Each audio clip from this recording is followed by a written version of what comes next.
Hello guys, ayan, nagpiprito tayo ng tulingan, pero hindi pa din natatapos ang lahat. Abangan later kung anong gagawin ko.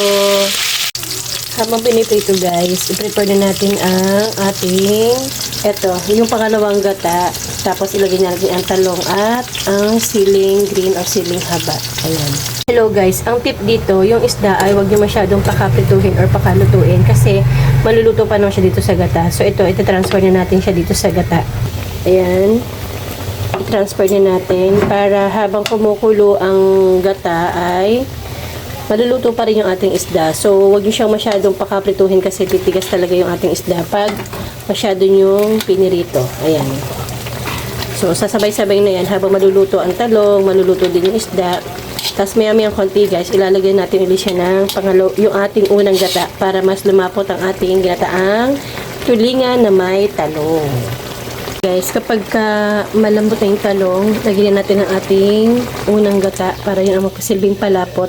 At nilagyan ko na rin yan ng lasa. So guys, hindi muna ako naglagay ng asin dahil yung isda bago ko pinirito ay inasdan ko. So baka mamaya may lasa na rin siya.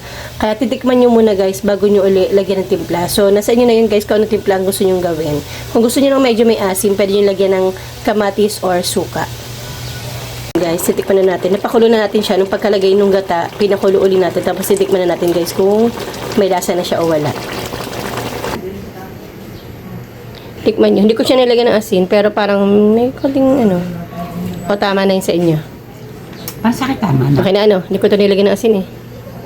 Kasi yung isda, inasdan ko na yung isda. Kaya hindi ko na Okay. Approve sa master. Guys, approve na sa ating master chef yung ating inay cook. So guys, tingnan nyo, hindi na ako naglagay ng asin dyan, pero okay na daw yung lasa niya. At dahil itong luto na naman yan at nakakulo na, it's time to off the kalan. Luto na siya guys at kakain tayo later.